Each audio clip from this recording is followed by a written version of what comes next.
Welcome back, everybody, to another edition of Bound for Impact here on World Championship Wreckage's YouTube channel. As always, I'm your friendly neighborhood dad hat wearing wrestling fan, Dad Hat, aka Justin, joined by my side by the man, the myth, the legend, retold Richie Mars. What's up, Richie? Nothing much. It's been a wild couple of days. Just got back from TNA Slammiversary. Right? So did that. Had my first video crossover 450,000. So that's also pretty cool. That's insane. That's awesome. Yeah, Congrats, man. thank you. So it's been a whirlwind of a day, but you can't just stop now. It's got Bound for Impact to do. Got more projects on the way. So it's like you get to appreciate it, but then it's back to the grind. Always, always, always. Well, I realized that because my family is kind of out of town, I was like, I need to get with Richie because it's been a minute since we've shot an episode. Because it's one of the busiest times for me at work, and it's like, oh, what I thought we recorded like a week and a half ago was like a month or a month and a half ago. So I was like, we need to get something recorded. So well, we're here. And what we're talking about today, I mentioned it. Richie, the man, the myth, the legend, another man, the myth, the legend. You love him. The man that, to me, when I think TNA, early TNA, you cannot forget this name. Everybody says, the AJ Styles. Everybody says the Jeff Jarrett's. You can't leave off Ron, the Truth, Killings. Absolutely. Ron Killings is one of those under the radar pioneers of professional wrestling, at least within the modern day, consistently reinventing himself. And I think TNA is like the perfect example of what WWE dropped the ball with and how you could maximize somebody's full potential. And that's what Ron the Truth Killings was within the TNA guidelines. And to think we almost never had this run because he was thinking about leaving the business before he talked to Road Dogg when he was down in Memphis in the developmental system. So, and we're going to probably talk about Road Dogg in a bit because they're kind of intertwined within their TNA run. But with Ron Killings, even though his potential was a lot more maximized in TNA rather than WWE, he still could have gotten a lot further, in my opinion. Oh, yeah. And it's really interesting to see his career and how it evolved over time, and how WWE, or not WWE, how TNA kind of just kind of put him on ice a little bit, and it just kind of goes to show with TNA, there's always ups and downs, but it's a running joke that TNA doesn't strike when the iron's hot. I mean, look at Slammiversary, for instance, but again, I think Truth is one of those guys where it's they did capitalize on him in the beginning, but then it's like they kind of got a little bit too cute with him, if that makes sense. Yeah, he what's weird is still when you so for me, I'm rewatching from the beginning of TNA, and I'm well past when he's gone at this point. But his exit, he's just gone. He's there, then he's not, and it's not. You don't get really an explanation. You don't get a he's gone. He's gone. But he, from the very first weekly pay-per-view, he, big player, big player. And it I would have loved, because I had never seen this version of him.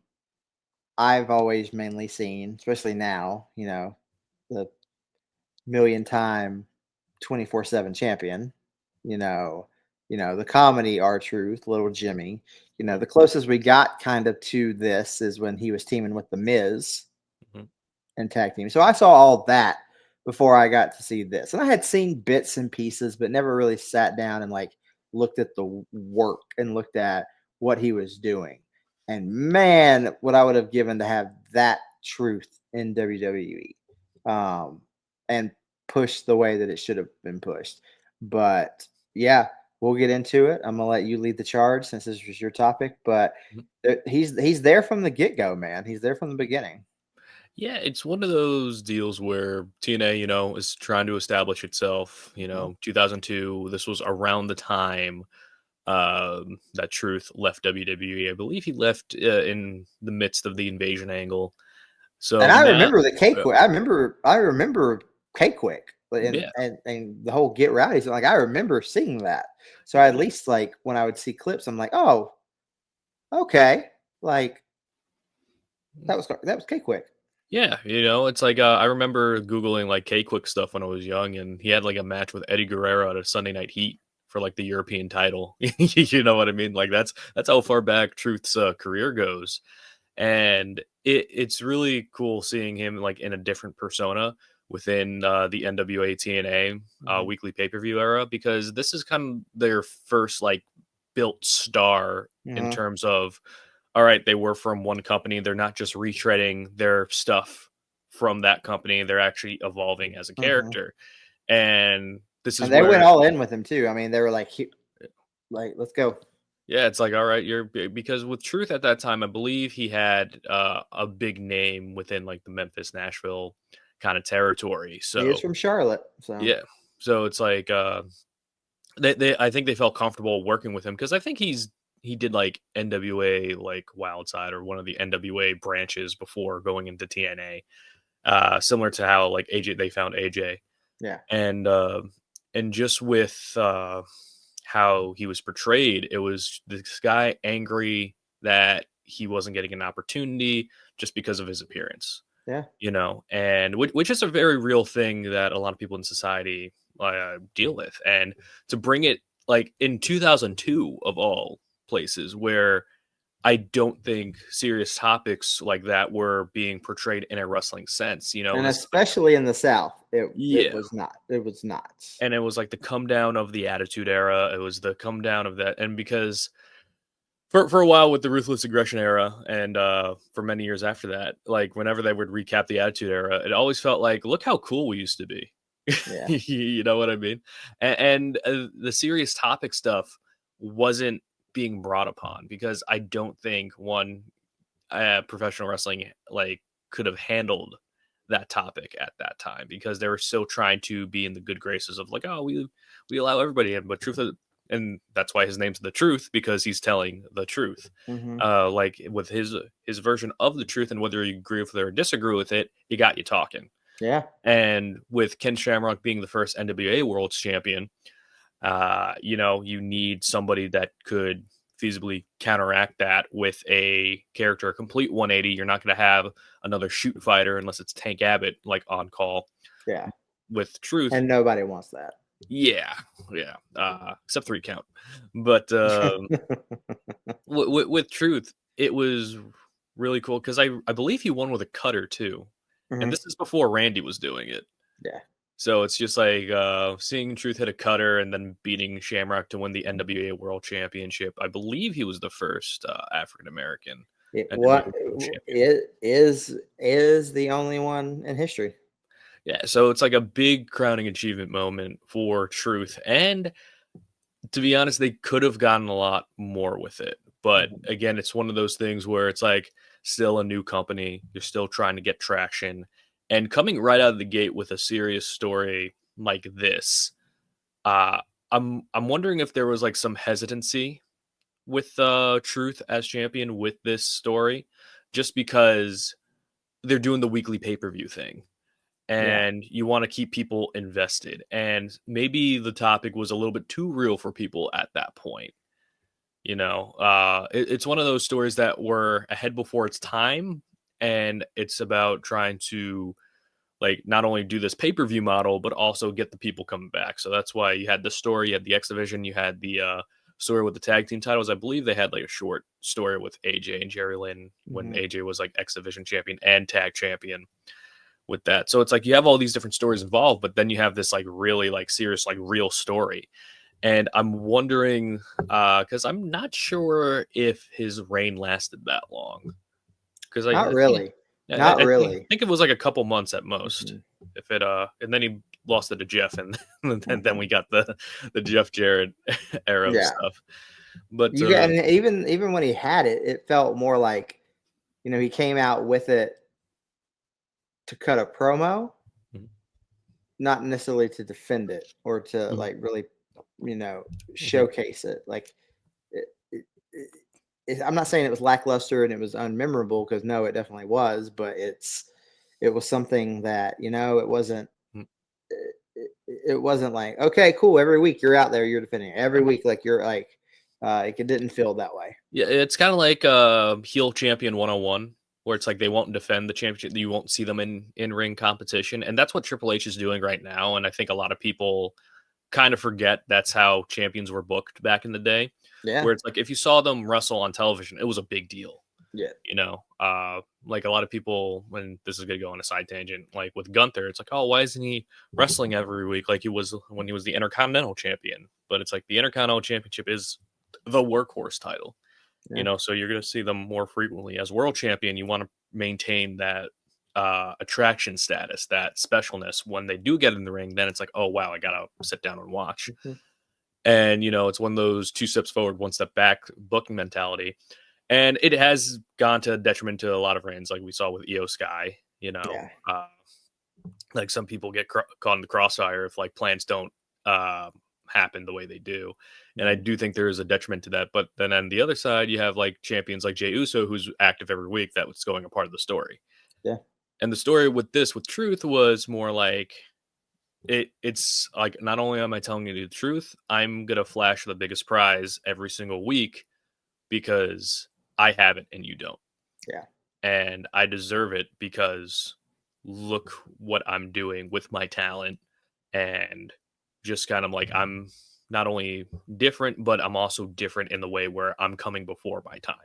Mhm. And I think that's a very important message that he was trying to get across during that NWA TNA era, where it's like he was in the game for a bit, but now that he's getting the opportunity, he's going to be like, okay, I know I'm ahead of my time, and you guys aren't going to appreciate this until it's Oh, too yeah. late. Oh, yeah. Oh, yeah. I mean, and once he's gone, there's a void for what he was bringing to, and when even though like before he was gone and things had changed, and with what he was doing, it wasn't the same, and I felt like, man, you've got him, like you should be doing more with him, like Yeah, I believe there's some like behind the scenes stuff that happened too. Uh, I'm not sure how aware you are of it or anything like that, but it was just like I think there were some butting heads with Jeff Jarrett about usage and stuff like that, and just yeah, like just I'm not sure if there was a pay description, but I definitely remember like he was off television because there was like a disagreement about like how he was either being portrayed, booked, paid, whatever. But like he felt he should been used more. He was used kind of like sparingly here and there. And as we were getting through his stories, he's not really the central focus that no, much. Like this is pretty much the start and end with Truth being the central focus, yeah. which As is truth such a is big leaving, this is when the big names have started really coming in, the yeah. Christians, the Mhm, Stings, the Angles, like mhm. that, like Yeah, and you definitely see that that triple whammy, Christian Sting and angle, Kurt, and you saw a lot of guys getting diluted to a bit because it's like, oh, we got stars from the past era, you know what I mean? With Christian, I think that was the proper way to utilize like somebody coming in, where it's just like, yeah, he had the undefeated streak, still lost matches, but still undefeated somehow. But like it was no pin. He never got pinned or submitted, but yeah, he still like reinvented his character and also worked with guys that he would help elevate. Ki- With Sting, it was like he's a special attraction. Okay, understand. He should be in like a top spot, at least like temporarily. mhm, And then he did help Abyss and like during his first year and whatnot after his story with Jared. And with Kurt, I think that was the first time, even though Kurt deserved it, like more than deserved it. He was the best wrestler that they signed to that company, yeah, at least with the name value. But then, like after that, you got all these other stars coming in, where it's just like, okay, are they actually here to help, or are they here to just kind of like get a paycheck and a paycheck? whatever. It's like, and you see that with like companies all over the world. You've seen some people sign with companies just because it's the money move. you Yeah. know. And with Truth, he just kind of got caught in crossfire, and it kind of showed that didn't matter how loyal you are, you would always kind of like be in a position where you're not going to Mhm. be where you once were. Like with AJ, they put him back down the card so many times during the entire Yeah. thing, and Yeah. it's a very up and down thing. And what year are you at right now? 2000. I'm right before the Hogan stuff starts. So I'm like into Yes. 2008, beginning of 2009. So yeah, it gets worse. I know. It gets worse. I haven't watched a Um, lot lately because I'm like, I know it's coming, and I'm like, I just need to like, yeah, it's like I- ripping a band-aid off, yeah. a really big band-aid, Yeah. but it's a I'm gonna band-aid. play devil's advocate for something real quick. And Yep. again, it plays truth what we're talking about with Mhm. for these other stars coming in. But I mean, you got to think too. This at this time frame, we're not super far removed. Like we're still less than 10 years removed from WCW closing. Yeah. Like TNA at this point is delivering and presenting matches, crossover matches from promotions, because you've got people from WCW and WWE and ECW Mhm. that hadn't been in the ring together. Mhm. That these matches that hadn't been, weren't even possible. Like Mhm. anytime Sting was with, against a Christian Cage or Kurt Angle, Rhino. I mean, even though he was in WWE, like Rhino versus, like a Booker T, Mhm. like, and yes, they were there too, but like it's things like that and crossovers that we weren't getting, that the fans were just like, cool, we are getting these things now. It's still so relevant. It's still so cool. It's things that we hoped would have happened in WWE, but here they are happening. So I mean, it makes sense to be like for the fans' attention to, like, not only this or the storyline because of these big names, but like the fans' attention to be on the big names because Mhm. they're dream, quote unquote, dream matches, really, Yeah, that we had hoped for. it's one of those deals where it's like that's why when we saw AEW like start, they were signing people with name values because it's just like a lot of people don't know these stars that are coming from uh Japan and Japan and everything like that. But now AEW is at a point where it's like, okay, everyone's kind of like settled into their position. So then we could feasibly just like showcase our own stars. They're not yeah, just like stars that are coming in, they're AEW stars. yeah, And I think this is where TNA went wrong is they put too much focus on the people coming in and putting them in prominent spots right away, yeah, and then it's like, even though it could have been entertaining, then it's like, why are we signing the Nasty Boys? Why are we signing like why are we signing Val Venus? Why are we signing signing Orlando Jordan? yeah. It's just pretty. Why are we signing Jethro Holiday, if you remember him, Trevor Oh, Murdoch? So it's just like anybody with a name. That's why it's like it was like, what's blank doing in the Impact Zone became that meme, yeah, and it's because they didn't focus on their own homegrown stars as much, that I think they failed to connect an audience. And when you try to appeal to everyone, you appeal to no one. And exactly. I think with Truth, it it was a missed opportunity to kind of parlay him further. But they do something that's really fun and really creative with him, BG James, and Conan, which is the Three Live Crew. Three Live Crew. Now, It do it's a like cool combination because you get, again, it's kind of the same thing. You're getting crossover that you didn't get before. mhm, So you're getting a WWE mixed in with WCW, like, and Conan and BG James, Road Dog, perfect combination. Like, mhm, no matter, like, if Conan had, made the jump after WCW closed, mhm, like, could totally see them together. Like they fit there like a natural, that like each of them, like, look at what what they do. Look at their stick, what the fans want to see from them. They want to see their intro coming to the ring and in the ring, and mhm. Conan's got his stick and Road Dogg's got his. So it's perfect, like perfect matchmaking. Yeah, and especially at the time, because like rap and hip hop culture were kind of like getting that surge in the early 2000s, Mm-hmm. and each of the guys in the group had so like many different styles, where it's like, yeah, Conan, you got Road Dogg, BG James, and then you got Truth, and all of them together like quickly like had chemistry, and you don't find that with a lot of groups or a lot of people, especially like you could have that with two people, but to have that with multiple people is Yeah. even more incredible. And as a faction, as a kind of like a pseudo spin-off of like the Filthy Animals and DX, where Road Dogg was from DX, Conan Filthy Animals, and just kind of like parlay that into something different, because the only person who was doing like hip hop and rap stuff at the time, at least within a wrestling sense, mainstream wise, was John Cena. Yeah. And like some people some people like Eminem, but at the same time, people think Eminem's corny. So what other people do we have? And that's where Three Live Crew happened. And I think it's one of those things where it's like, all right, these guys are friends with each other. Just kind of throw them together, and then you just saw them create magic.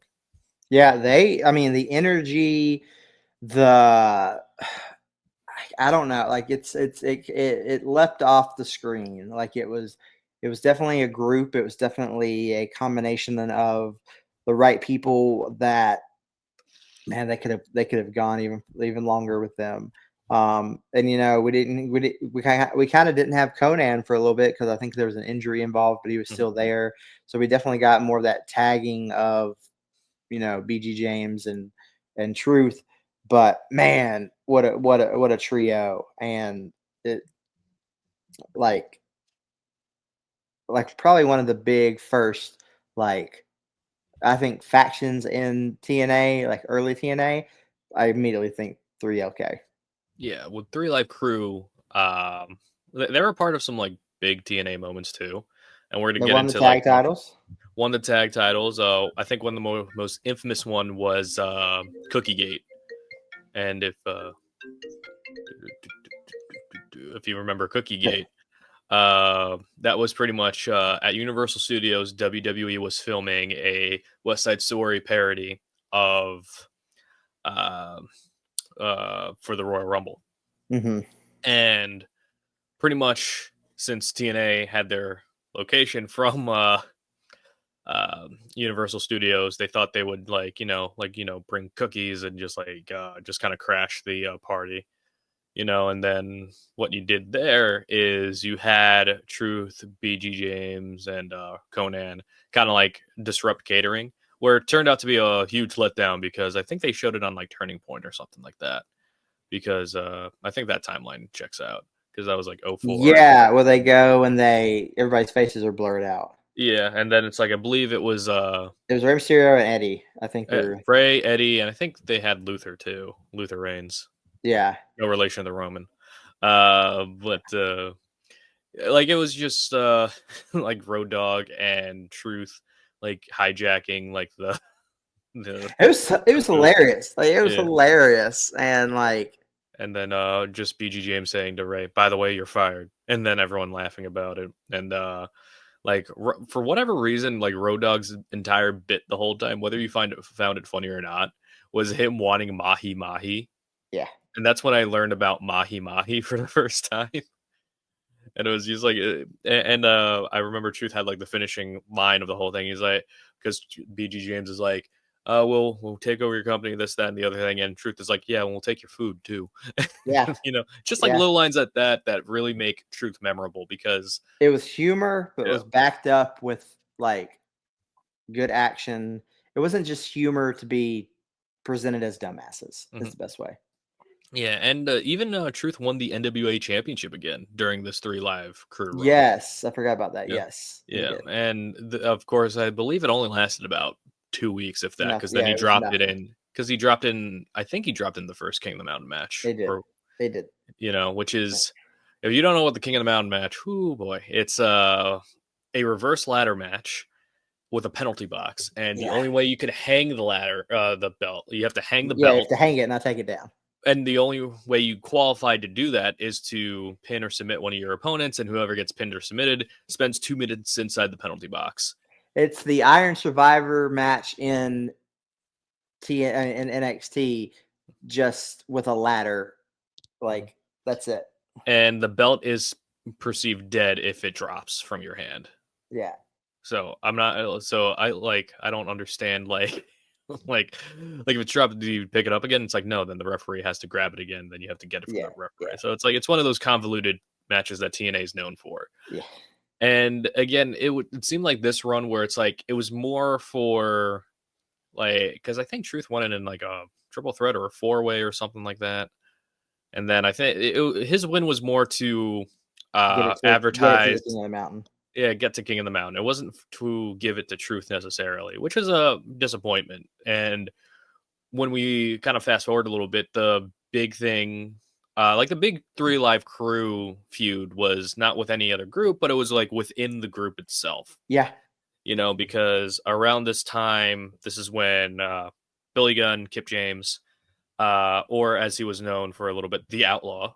the outlaw. Yeah, you know Yeah, my name. Like all his yeah, shirt says, yeah. you know my name.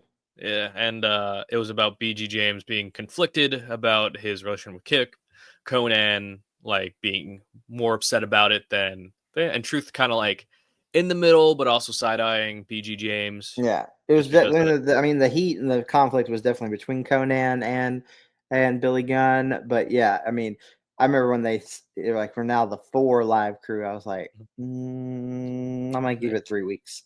yeah, like before like the feud was like will BG attack Kip, and then eventually he did, and then they were kind of like on like even playing field or even ground for a little bit. But then, as weeks go on, we see Kip James like helping BG James. It's like, oh, is he actually trying to help 3LK? Yeah, And then like or is he just doing this for another plot? But then it's like BG's like, no, we could trust him, we could trust him. And Truth said, all right, cool. If you trust him, I trust him. And then yeah, Conan, even though like Conan is like hesitant, Conan was like, yeah, it's like, all right, let's try this out. yeah. So in this story, it wasn't like again, Truth wasn't the focus of this story. It was more about him playing, Switzerland, you know what I mean? Or you know what I mean? So it's like he's just kind of like, all right, kind of like the neutral party because the conflict was with BG James and Conan. So it was Yeah. one of those things where you're like okay, like this is an interesting story for like, for the tag team He's being division. seen, but he's not a key player. Yeah, and then we get to the betrayal of Conan on Kip James and BG James, and Conan like going to Truth and hugging Truth, and that's where it parlayed into uh the BG James, the James Gang, and LAX. Yeah. And again, there's Truth again, kind of like like on the outs a little bit. What about me? Yeah, Yeah. yeah, Like he was a part of Team Sting at Lockdown, which was a yeah, huge match, which was yeah, their version of the War Games. yeah, Yeah, and because I believe it was Sting, AJ, Truth, and Rhino yeah. versus Jeff Jarrett, AMW, Hmm. and I think Steiner. Yeah, you're right. It was Yeah, Steiner. yeah, I think, or yeah, I'm not sure if it was Monty or Steiner. I think it was Steiner. I think it was Steiner. Yeah. So yeah, because like in Destination X, that's when Steiner debuted. Hmm. But yeah, it was just one of those things. Again, Truth being played as a an additive instead of the focus, Yeah, and that's pretty much like other than that first run with the NWA championship, Truth was always like the person that would add to the story. He wouldn't get the central focus or the central yeah. story himself, which again, in my opinion, missed opportunity because Oh, again, without a doubt. as we've seen, tremendously talented man. Without a doubt. Should have been definitely been more of a focus. Should have been featured in. I mean, you could have him. You could have had him. Even if he doesn't have that NWA title, again, like Three Live Crew still going strong. It could have been like he's use the other two have the name value to elevate Truth more. Like Truth Mhm, is in the main event scene, whereas Conan and Road Dogg, they're going after the tag titles. Like mhm, it's that like they're there for that support to be for Truth. And I would have liked to have seen more of that because I thought that mhm, could have been a little bit more dynamic, and it really showcases look like he's the main eventer mhm. in this group.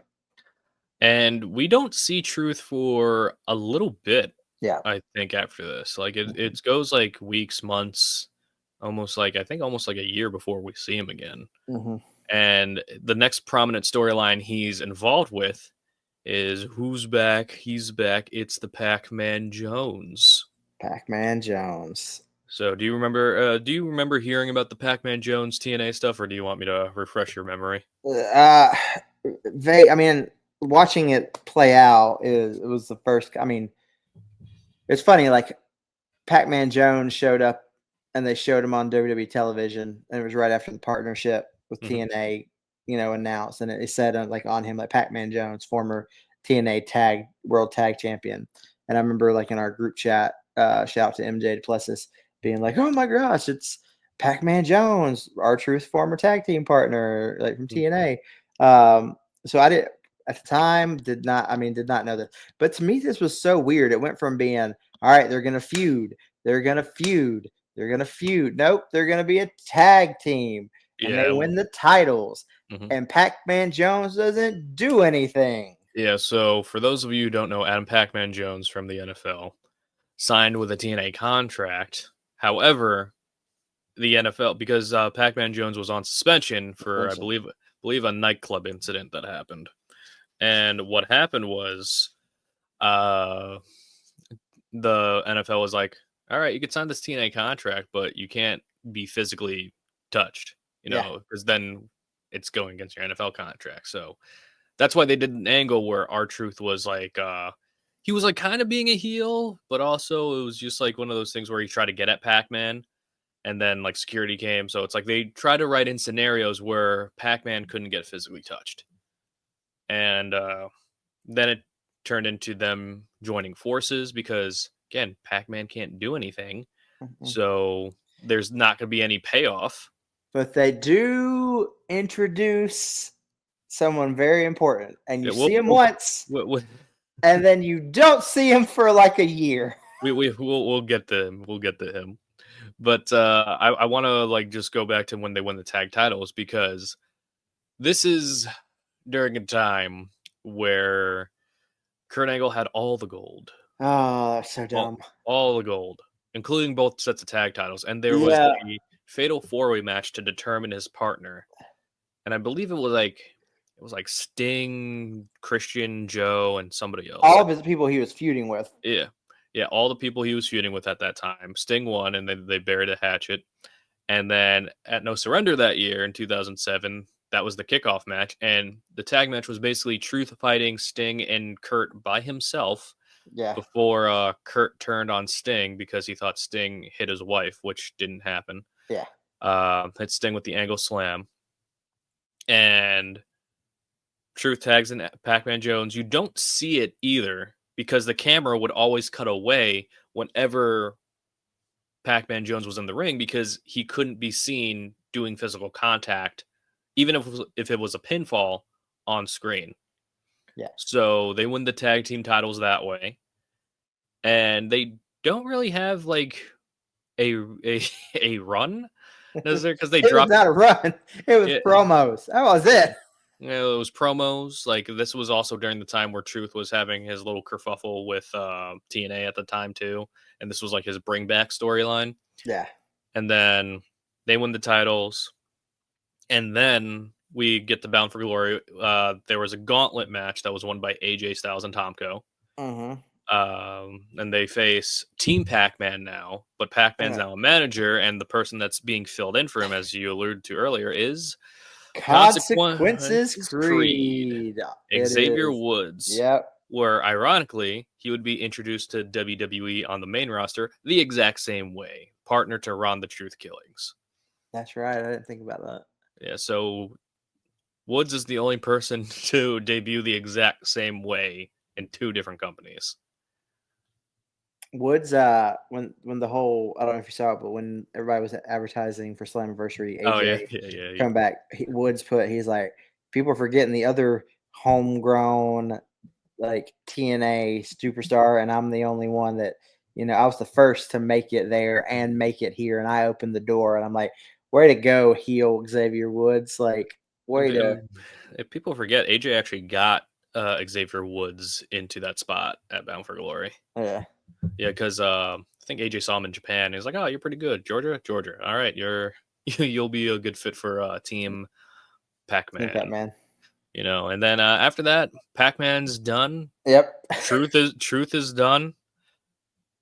Like yeah, it's like a very It's not a lot when you really lay it out. Like it's those things: world title run, 3 Live Crew, Pac-Man Jones. yeah, it's pretty much, he did the celebrity spot with Pac-Man. He did the faction deal with 3 Live Crew. He had his world title run in the beginning, which again, I think it was just one of those stories that professional wrestling wasn't interested in focusing or honing in on at that point in time. But again, it's one of those things where it did rise up the stock of Ron the Truth Killings, so much so that he got back into WWE Hmm. and they accepted him for it. And then he had I guess, like almost a 20-year career back to WWE at this point. Yeah, yeah. And I was starting to think that we were going to get what we wanted and get the Ron the Truth Killings back with this whole like you know coming in and quote unquote like changing from our truth to Ron Killings, but Mhm. as in a lot of things in WWE, that's hot for a second. The fans are push for it, and then gone. This is the story with any professional wrestling promotion. It's not just a WWE problem, it's a like a promotion problem. If the company doesn't have any significant plans for you, your ceiling's only going to be so high. For example, with Truth, what happened with Truth when he came back? Had the match with Cena. It was used to parlay and do the parallel with the John Cena pipe bomb promo. Hmm. And then what does he do next? He goes into an Aleister Black feud. But that was used to parlay the Damian Priest Aleister Black feud that we're seeing on television right now. Yeah. Truth is in a position where his job is to elevate newer stars. And somebody took, I did a video on this, and someone took newer as for me saying younger.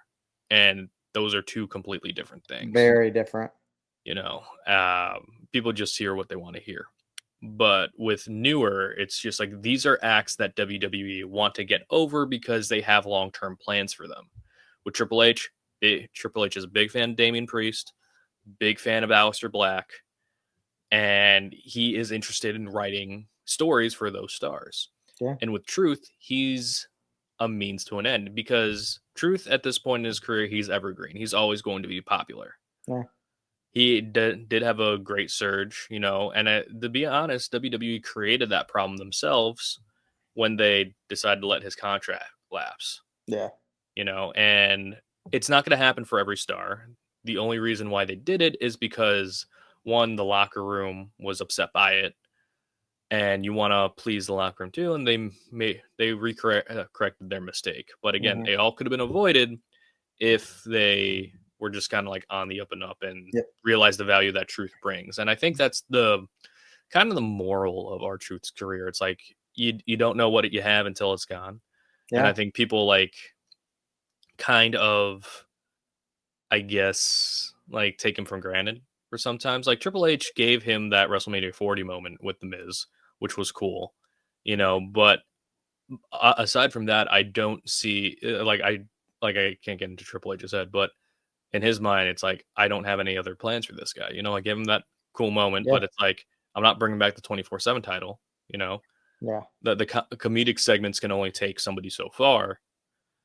So what's the best utilization of Truth? I'm going Yeah. to use his momentum, popularity, and kind of shift it on these guys that I want to push. Yeah. And that's with any wrestling company. Like we saw, like even with TNA, we were talking about with just like all those newer stars or the older stars coming in. And it's like why TNA portrayed them and why everybody was getting diluted because Yeah. they wanted to focus on the people with the name brand or people that were recognized with. With AEW, you had some cases with that. You had Wardlow for a little bit, some injuries, some bad breaks here and there, but Hmm. he had momentum, then he didn't have momentum. It's going to, you're going to have people who are going to drop the ball, you Yeah. know, you're going to have people who drop the ball regardless. And with Truth, I just don't think his potential was fully utilized in any company that he's been in. Nah. Probably, Now probably I like better what in, yeah. I like what you said. I mean, his career really is like you don't realize what you have till it's gone. Like Hmm. that's probably the best way to describe his career Hmm. and both companies. Now I'm gonna ask you a question, and it might be a tough question, Okay. but with truth, because you said like WWE squandered his momentum, and I agree. His Mhm. momentum is not what it once was when he got uh re-signed at Money in the Bank. Even do you think because there's not a lot of people talking about it right now, that truth like is like his presence has been diminished? Do you think Yeah. people were only outraged because WWE made the decision to not see truth anymore rather than they were like, okay, we're done with him? I mean, the out.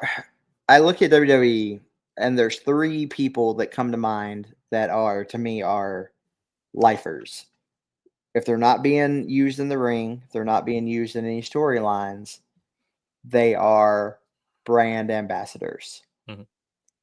Truth, Miz, Natty. Hmm. Those three. Those are your ambassadors. They're the ones. Oh, well, Mark Henry was one for the longest time before he Hmm. left.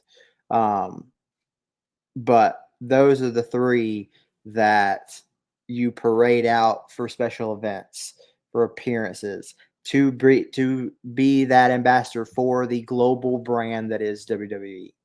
So I think it was one of those things because of that. I think everybody saw that as he's a lifer when he's not doing something in the ring, whether we don't see him for weeks or when it's time for him to hang everything up, he's gonna be still be there and be that ambassador and have his face. You're still gonna be able to see him somewhere, an Hmm. appearance, a signing at this event for the Special Olympics, something like that.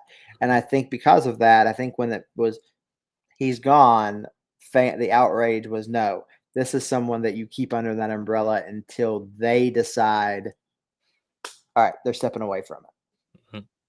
Yeah. With truth, I do agree with you. He should be like one of the ambassadors for the company once his career is over. it. Hmm. And the thing is, it's just like now that it happens with all stars, not just truth. When somebody's momentum stalls, like then the discussion around them stalls as well. It's not Oh there, yeah, you yeah. The know. fans were. I think I even made a video about it on TikTok, and I said something like, "Everyone's real excited and really on the R Truth train right now. Hmm. We'll see how y'all feel in about a month. In less than a Yeah. month, people aren't talking Mhm. about them. Yeah, because it's been about probably around 8 weeks, 8ish Yeah. weeks, like 7 to 8 weeks. Like he's been back, or like that initial like story with Money in the Bank. And the thing is, if you're just watching the television show, you're not sure what goes on. But a lot of people probably put two and two together. Yeah. But now it's like, all right, he's going to be utilized like in a different position, Hmm. but it's still going to be the similar position that he was beforehand. Yeah. He's pretty much there to make newer stars. He's not going to be there for a long term push, even though should probably be there. He's talented enough.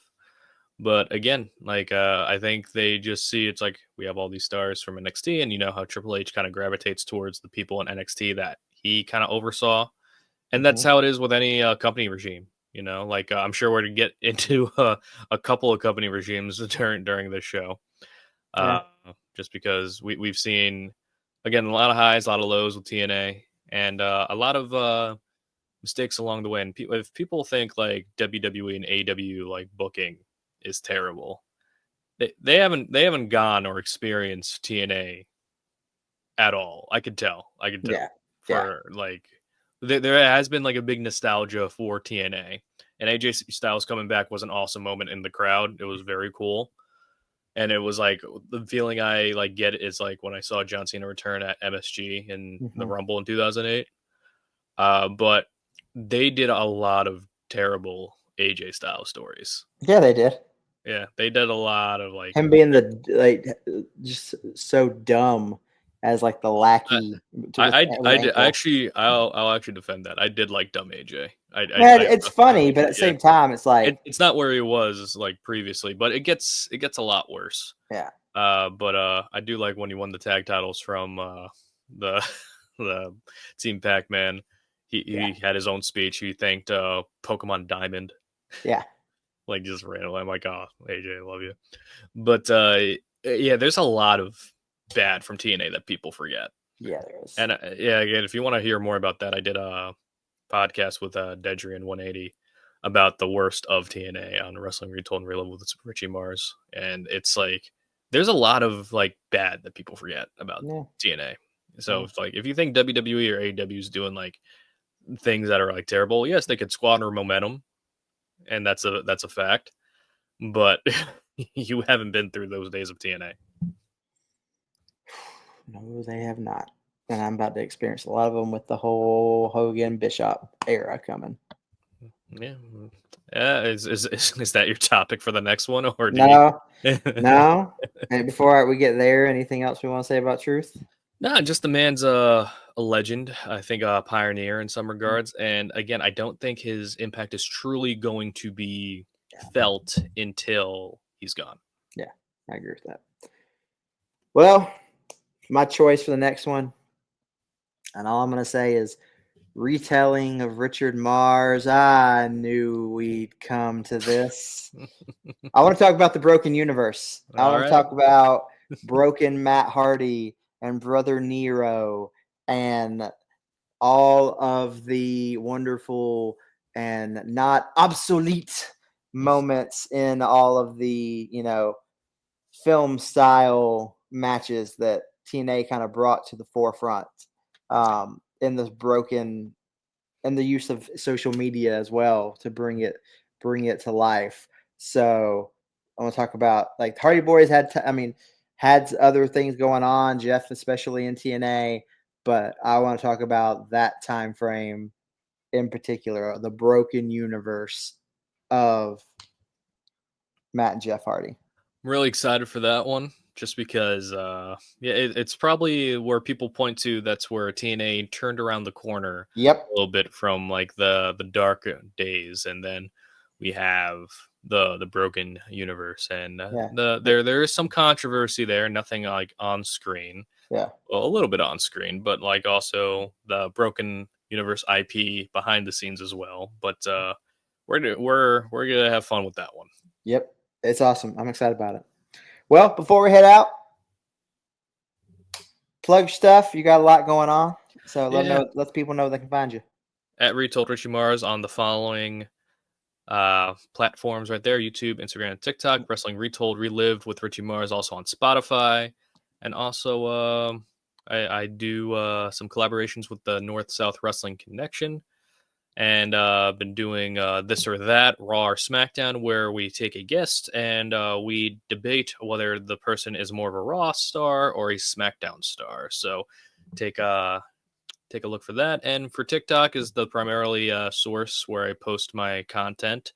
Usually try to post every day with current wrestling stuff and maybe some throwback stuff, but usually I stick to the current stuff. Mm-hmm. But yeah, would be greatly appreciated if you follow all those three stuff, and then we'll have some fun.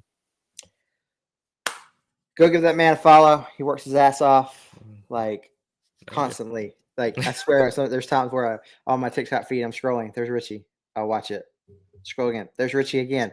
Holy shit. You can find me, DadHat Wrestling, pretty much all social medias, on TikTok. I don't know. I'm branching out a lot. I'm covering like much I love wrestling, a lot of other stuff too, just kind of like what we've been doing here on the channel, kind of covering a little bit of everything: music, movies, television, just the pop culture world. And I'm in a big reading bug right now, so I've been doing nothing but reading and covering awesome books, and I feel like I'm gonna do a little shameless plug here. Like, not enough guys read, and because I think that it's hard to find good books, so I'm trying to like find books and show people. Not, I mean, everyone, but especially like any guys following my channel. Like, this is an awesome book. Like, read, please do something other than just stare at a screen. So, as I say, recording something that will be on a screen. Well, whatever. But yeah, so next time we'll be talking about that broken universe. For my buddy Richie, I am DadHat. We'll catch you next time.